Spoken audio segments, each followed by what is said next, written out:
Tomás, buen día. Te saluda Rubén Atahuichi. ¿Cómo estás? Muy buenos días, hermano. ¿Cómo estás, hermano? ¿Dónde estás? Estoy en Gringolandia en este Estás en momento. Gringolandia.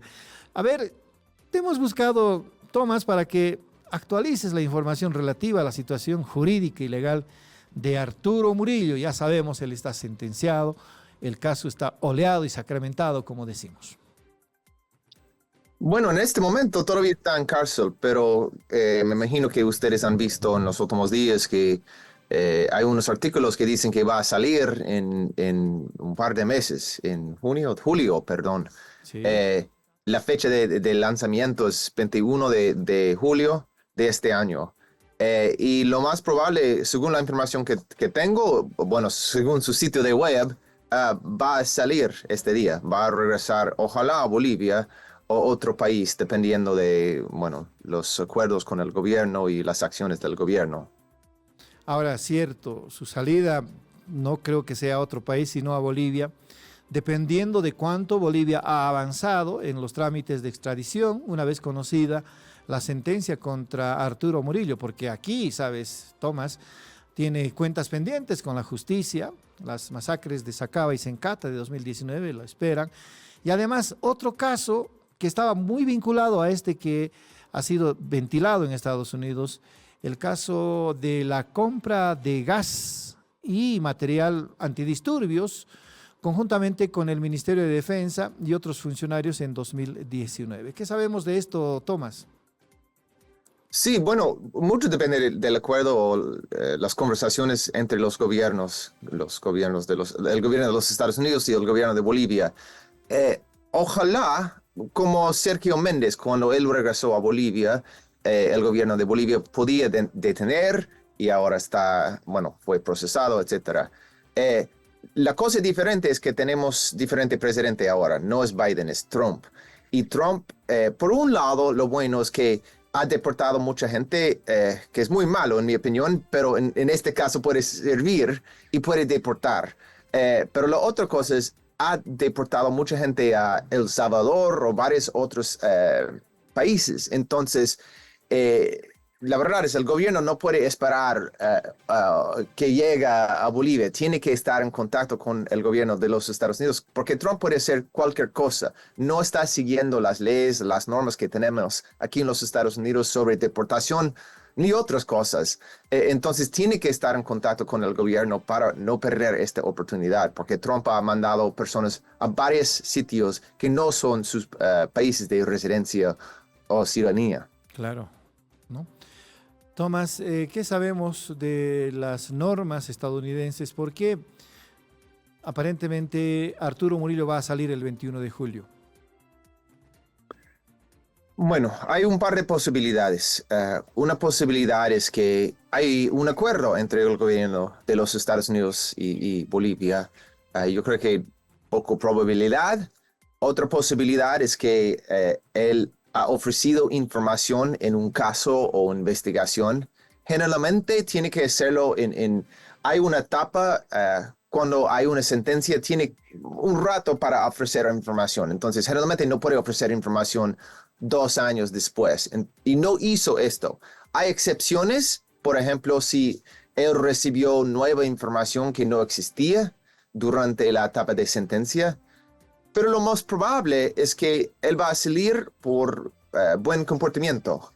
En los Estados Unidos, un preso puede reducir su sentencia 54 días cada año. Entonces, él ha estado en cárcel casi más o menos 4 años, ha reducido probablemente 54 días cada año. Y también hace un par de años, en 2023, cambió algunas reglas sobre sentencias. Y si es un delito federal no violento, si es, por ejemplo, drogas, marihuana o un white collar crime como soborno o lavado de dinero, puede reducir su sentencia. Muchas personas han reducido sus sentencias más o menos por 17%. Entonces, en el caso de Murillo, puede reducir su sentencia más o menos un año. Entonces, si incluyes 54 días cada año, y una reducción de un año, más o menos la fecha de julio es en esta ventana de salir. A ver, Tomás, nos decías tú exactamente el 21 de julio. ¿Cómo se saca ese dato? ¿Cómo recogemos esa información? ¿O hay una fecha definida que conoce Tomás? Bueno, la verdad es yo acabo de recibir la información y solamente he visto lo que existe en el internet, más o menos hay una página de los presos, los cárceles federales. Hay mucha información que no vamos a tener, es del gobierno. Han dicho esta fecha, generalmente sería esta fecha. Hay cambios, hay excepciones, pero bueno, lo más probable es que es la fecha. Y es muy probable porque también es el 21 de julio. Él fue procesado o detenido el 21 de mayo. Entonces, es como los meses al día. Entonces, lo más probable es que va a salir este día. Y como he mencionado, el gobierno de Bolivia tiene que estar listo, no solamente ha pedido su extradición, pero en este caso, generalmente lo que pasa es si hay una persona que ha cometido un delito como esto de alto nivel, va a deportar. Entonces tiene que empujar la extradición, pero también seguir si hay la posibilidad de una deportación. Claro que sí. Entonces, tarea menuda la que tiene las autoridades, la que tienen las autoridades del gobierno para estar alertas ante cualquier situación. O sea, la extradición que seguramente corre sus trámites respectivos, pero la deportación puede ser complicada. De repente puedan ser sorprendidas las autoridades bolivianas con esa determinación del gobierno de Estados Unidos. Ya lo hemos visto en casos anteriores, incluso por equivocación llegó un deportado a Salvador y el presidente Bukele ha dicho que se quede nomás aquí y también Trump dijo lo mismo. Ahora, Tomás, ¿en qué medida puede ser extraditado Arturo Murillo? Tal vez por correspondencia. Usted nos recordaba, Tomás, de que hay un acuerdo sobre extradición entre Estados Unidos y Bolivia. Hace poco, el año pasado, el policía boliviano, Maximiliano Dávila, también fue extraditado a Estados Unidos. Quizás en correspondencia a este caso podría ser extraditado también Arturo Murillo. ¿Qué posibilidades hay en ese sentido? Claro, y puede ser parte de una negociación entre el gobierno de Bolivia y los Estados Unidos. No tenemos esta información y me imagino que el gobierno no va a hablar de estos temas públicamente. Tal vez fue un negocio Dávila para Murillo. Pero si no, todavía existe este acuerdo de las noventas de extradición, perdón, y si hay una ley que existe en Bolivia y una ley en los Estados Unidos que corresponde, si es casi igual, tiene que extraditar. Entonces es un acuerdo muy simple, la verdad. Y según este acuerdo, el gobierno de los Estados Unidos tiene que extraditar. Si lo hace, vamos a ver, pero tiene que hacerlo, como Bolivia extraditó a Dávila a los Estados Unidos. Ahí también puede haber un criterio político en sentido de que Estados Unidos no reconoce que las masacres de Sacaba y Sencata hayan sido, digamos, producto de la acción del Estado, sino producto de estos actos, como en su momento llamaron, terroristas. Pero bueno, habrá seguramente esas consideraciones en adelante, pero nada se puede esperar de Donald Trump, también nos decías, Tomás.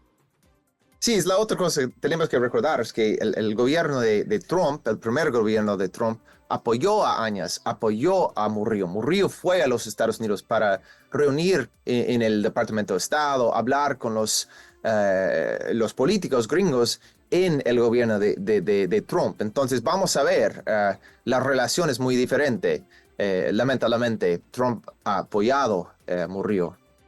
Ahora, cierto, sí, van a haber esas consideraciones muy políticas, al margen de que si es o no responsable de las masacres de Sacaba y Sencata, aquí la justicia lo ha apuntado, lo ha imputado en ese sentido, así que no hay por dónde perderse, diríamos, en términos netamente jurídicos, pero habrá seguramente consideraciones políticas. Tomás, si nos permites cambiar un poquito del tema, ¿ha hecho seguimiento, Tomás, respecto al caso Sacaba y Sencata? Aquí en Bolivia se están ventilando todavía esos procesos.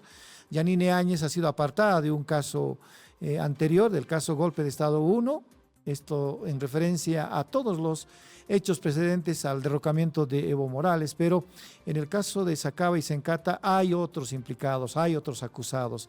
Están allí en primera línea los ministros de entonces de Defensa, Luis Fernando López, y de Gobierno, Arturo Murillo. Sí, bueno, aquí estamos, ¿cuántos años después? Casi 6 años después y lamentablemente no hay justicia para las víctimas. Recientemente han avanzado algunos casos poco a poco, pero lamentablemente el caso Golpe 1, el caso del golpe ya terminó, pero las víctimas de Sacaba y Sencata todavía sufren y en parte lo que me frustra es todavía, tú sabes también, hermano, que hay mucha gente en Bolivia que no cree que lo que pasó en Sacaba y Sencata son masacres. Hay varias, bueno, literalmente todas las investigaciones, todos los informes sobre Sacaba y Sencata dicen que son masacres, pero hay una parte de la población que simplemente no quiere creer esto. Muchos candidatos que has mencionado no... Claro. Antes de comenzar esta entrevista, no creen que hubo masacres. Entonces, por un lado, tenemos una parte de la población que no cree esto. Y por el otro lado, lamentablemente el gobierno está avanzando lentamente. Y las víctimas todavía están sufriendo y tiene que tener juicios. Es parte de las reparaciones, es parte de la obligación legal del Estado boliviano. Tiene que avanzar con estos. Así han recordado las mesas técnicas, como también la visita en loco que el año pasado o el anteaño pasado hizo la Comisión Interamericana de Derechos Humanos. Sí, hay que recordar para nuestra audiencia, el 14 de noviembre de 2019, fuerzas militares y policiales interceptaron una movilización de campesinos, especialmente cocaleros, en el puente Guayani, en Sacaba, Cochabamba, cuyo saldo fue de 10 fallecidos, todos a bala, todos con impactos de bala.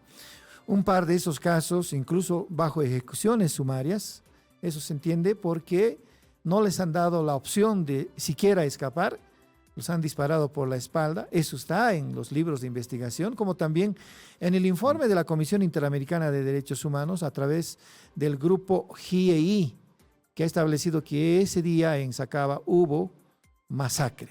También 5 días después, el 19 de noviembre, el hecho se repitió en Sencata, en el Alto de La Paz.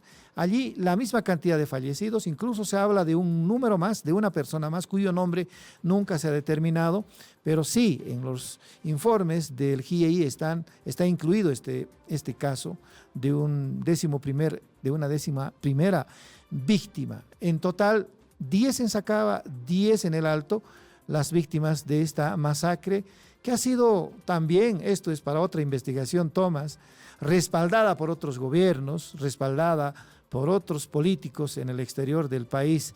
No por nada se conoció en Bolivia del agradecimiento del gobierno de entonces al gobierno de Argentina por la provisión de material antidisturbios. Entonces, el gobierno de Argentina estaba presidido por Mauricio Macri. ¿Qué recuerdas de estos hechos, Tomás? Bueno, yo estaba en Sacaba de la masacre, entonces lamentablemente he visto directamente lo que pasó y hay unos puntos que tenemos que enfatizar. Primero, todas las víctimas son indígenas. No hay ningún soldado ni soldado ni policía que recibió un impacto de bala. Entonces, todas las víctimas son indígenas. Todas las víctimas son manifestantes, personas en las calles. Y hay cosas muy feas que pasaron en estos días. Los militares trataron de esconder balas, esconder sangre, limpiar las calles para más o menos sacar las pruebas que existen. Después fueron a los hospitales donde habían personas heridos, trataron de detener, han amenazado personas por muchos años. Entonces, fue fue un momento muy, muy feo, muy grave en la historia de Bolivia. Fue el mes segundo más violento en la historia democrática de Bolivia. Octubre Negro es el más violento. Entonces fue un momento muy violento y sabemos esto porque, como he dicho, yo estaba allá, pero la CEDH, Amnistía, Human Rights Watch, varios grupos, CELS de Argentina, investigaron y mostraron que fueron masacres, pero todavía no hay justicia para las víctimas. Sí, aunque en ambos casos el gobierno ha reparado económicamente con una lista incompleta, por eso es que las asociaciones de víctimas reclamaban al gobierno la inclusión de otras víctimas más allá de las víctimas directas, porque recordarás, Tomás, que al margen de fallecidos cuyas familias han reclamado esta reparación económica, también hubo heridos, también hubo personas que han sido afectadas, torturadas por la autoridad del Estado de entonces, ¿no? Vale decir, la policía y las Fuerzas Armadas. Esta es la lista de los fallecidos en Sencata. Antonio Ronald Quispe, Clemente Mamani, Calixto Guanaco, Debbie Posto Cusi, Edwin Hamachi, Juan José Tenorio, Joel Colque, Milton David Centeno, David Pedro Quisbert, Rudy Cristian Vázquez. No sé si recuerdas, Tomás, al menos de las 20 víctimas de Sacaba y Sencata, 8 han sido ejecutadas con disparos en la cabeza. Y la mayoría, como tú decías, Tomás, eran indígenas, eran campesinos y, lo peor, eran jóvenes. Si te fijas en esta lista, Antonio tiene 24, Clemente tiene 24, Calixto 25, David tiene 34, Edwin 31, Juan 22, Joel tiene 22, Milton tiene 22, 37 años tiene Pedro y 23 años tiene Rudy. Ahorita les voy a mostrar la lista de fallecidos en Sacaba. ¿Qué consideraciones tienes de esto, Tomás? Bueno, como se ha mencionado, hay muchos jóvenes, muchos hombres, y yo conozco, bueno, todos los nombres de las personas que he mencionado y los familiares de ellos. Y hay muchas mujeres, muchas esposas que ahora no tienen esposo. Hay muchos niños que no tienen papás. Entonces ha tenido un impacto, no solamente la persona murió, pero un impacto a la familia, ¿no? Los hijos no tienen plata, no tienen comida. La persona que fue en cargo, que trabajó, ahora no existe. Entonces ha tenido un impacto muy fuerte, no solamente en individuos, pero mucha gente en sus familias. Y todavía siguen sufriendo la mente. ¿Hay posibilidad de que haya otra visita de parte de la comisión? Sí, hay seguimiento, eso lo sabemos, para de una vez apurar la reparación judicial de las víctimas de Sacaba y Sencata. ¿Qué consideraciones encuentra Tomás? Sí, no, va a continuar, el seguimiento sigue. Y también, si los casos, si no avanzan en Bolivia, hay posibilidades internacionales y las víctimas han explorado esto. Incluso, por ejemplo, si Murillo no regresa a Bolivia, si se queda en los Estados Unidos, porque hay la posibilidad, él puede decir, si me mandan a Bolivia, me van a torturar. Entonces, con su relación con Trump, tal vez se queda aquí. Yo creo que no, pero hay la posibilidad. Pero si esta pasa, hay la posibilidad de un juicio civil, como el caso de Goni. La verdad es, él está en, perdón, la misma jurisdicción, el mismo estado del caso de Goni, entonces las víctimas pueden comenzar algo allá, pero también hay opciones en la CEDH y los mecanismos internacionales. Ojalá avance en Bolivia, pero hay opciones para las víctimas. Bueno, pues en ese momento Tomás ha jugado un papel importante. Quizás por ahí se entiende también, aunque por otro caso, el encarcelamiento de los miembros de la resistencia juvenil Cochala. Entonces han jugado un papel muy importante. Yo me animaba a decir de que hasta hicieron trabajo de inteligencia para la policía y para las Fuerzas Armadas. Estos muchachos dirigidos por algunos jóvenes de la resistencia juvenil Cochala. Eso sí, por lo menos 4 de ellos, por otro caso, están encarcelados. Uno de ellos incluso se ha recibido como abogado profesional en la misma cárcel, Tomás. Bueno, es otro tema que la comunidad internacional de derechos humanos, hemos hablado mucho de estos grupos, porque con las elecciones que vienen hay una preocupación internacional que vamos a ver más violencia como en 2019. Y estos grupos como la Unión Juvenil Crucenista y bueno, los motoqueros, la Resistencia Juvenil Cochala, son grupos paraestatales. Y he visto en Bolivia, mucha gente habla de estos grupos como son grupos de jóvenes, pero son grupos ilegales. Han cometido muchas violaciones de derechos humanos. Los más extremos incluyen, por ejemplo, los videos de Patricia Arce. Hemos visto las personas involucradas en el secuestro de una mujer, los ataques y la tortura de Patricia Arce. Y son grupos ilegales.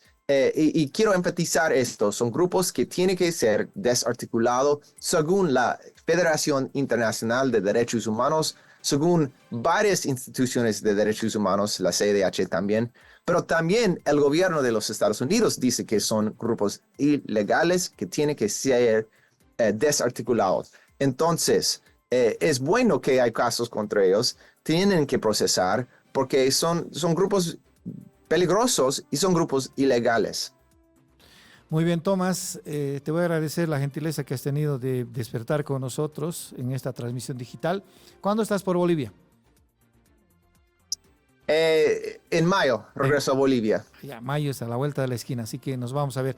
A ver si vienes pues a La Razón Radio como aquella vez o a la transmisión de Piedra, Papel y Tinta. Por supuesto, Claro, por supuesto. sí. Vamos a estar en contacto a través de nuestro equipo de producción. Gracias, Tomás. Abrazos hasta Gringolandia. Gracias, un gran abrazo, compañero. Abrazos a Tomás Becker, él es abogado, activista de derechos humanos.